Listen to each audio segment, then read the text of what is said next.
Hi, Scott here from Outdoor Adventure Films. In this Q&A, I answer questions from you viewers, so stick around.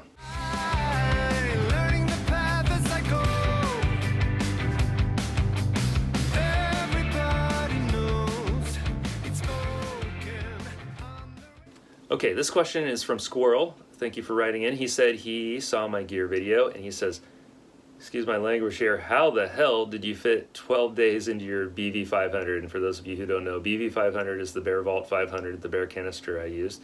He says, I'm assuming you open carried 2 days of food at the very least and used bear boxes or were just in a calorie deficit for a few days. Did you have target calories per day or just went with it? Did you lose a bit of weight? Yes, yes, yes, no, and yes. Okay, I think I answered all those.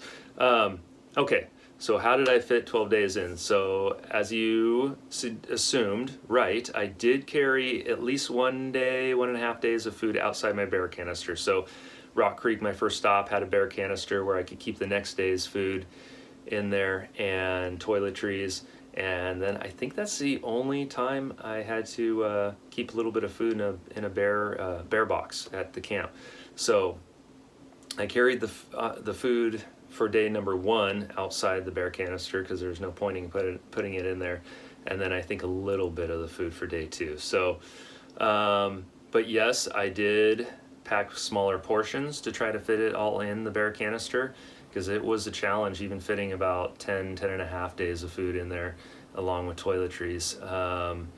And did I have a target calorie? No, I've never really counted calories, but I've done enough hiking that I know how much food I need for my meals and for my snacks, what I typically eat. And I guess probably on most of my other hikes, they've been a week or under. It's been short enough where I didn't really notice much weight loss, but did I lose weight in this one? Yes, I did. I lost 18 pounds on the John Muir Trail in 23 days.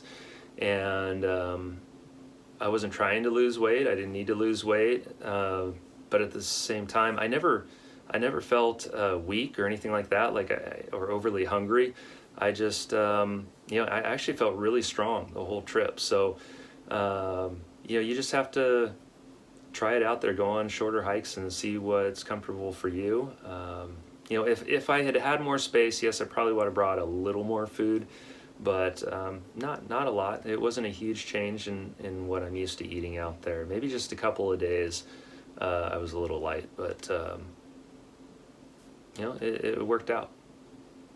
All right, Rick also watched my JMT documentary, and he asks, she says, looks like a great trip. Yes, it was, Rick. It was awesome. And where did you resupply? Okay, so I resupplied first at MTR. So we started at Horseshoe Meadow going northbound, and we were taking our time. So it was going to be 12 days from Horseshoe Meadow to Muir Trail Ranch, and that was our first resupply. We decided not to go over Kearsarge Pass over to Onion Valley for a resupply and take that extra probably 2 days to go once over Kearsarge to Onion Valley and then back to the trail. Probably would have been about 2 days, and we just didn't know if we had that time. So we decided we would take the weight penalty, carry some extra food, and just go for it. And for me, it worked out fine.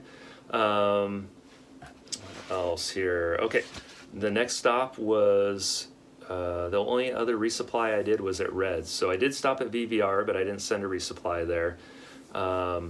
Reds Meadow was at about the roughly three-quarter mark for me. So it really split that second half of the trip up pretty well. So I had my resupply at Muir Trail Ranch, went almost a week, got my next resupply at Reds Meadow, which is near Mammoth, and then it was about another week until we finished the trail. So the second half of the trip was a bit easier as far as the food carry. And but other possible locations, like I said, you can go over Kearsarge Pass, resupply at Onion Valley, either have somebody run a resupply up there, or the Mount Williamson Hotel has a service where they can pick you up and you spend a night down at their hotel, do your resupply, and then they'll run you back up. Other places people resupply are VVR, as I mentioned, Vermilion Valley Resort, which is on Lake Edison, which is an awesome spot. If you've never been there and you're hiking the JMT or anywhere around that area, you need to stop into BVR. It's just an amazing place, whether you resupply there or not. And then the last place I can think of that people might resupply at is Tuolumne Meadows. There's a post office there where people sometimes will send their resupply. So Rick follows up that question with what's next.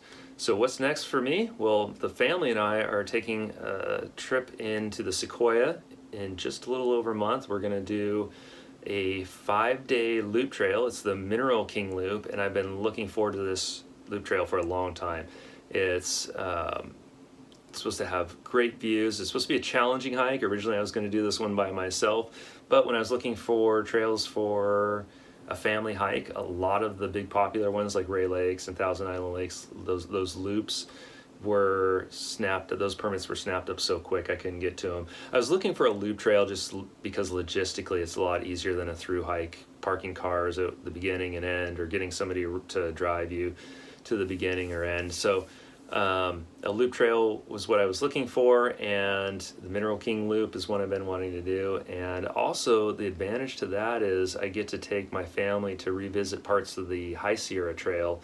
At least that's what I plan to do. There's a couple options for the Mineral King Loop. You can do a short loop, a long loop. The long loop does encompass a little bit of the High Sierra Trail, and I'm hoping that we're up for that. If not, that's okay. We'll do the short loop, and it'll be just as amazing. Getting my daughter's feet wet into backpacking. Their longest trip to date is a 3-day, 2-night trip, and that was real short mileage. This is by far going to be the biggest trip for them with 5 days and about possibly up to 40 miles. I also might be doing a backpacking trip with a friend in August that is up in the Hoover Loop area, and I didn't know much about this area, but the more I research it, the more awesome it looks, and it's just one of those little known trails that looks in the pictures and videos I've seen just as beautiful as anywhere else. So looking forward to that, and then we'll see maybe something in fall too, but undecided on that. But Mineral King, here we come. That's what's next. Thank you to those of you who wrote in some questions, and I hope I answered them and hopefully helps some of the rest of you as well. As always, if you found this video useful, please hit like and subscribe, and I'll see you next time.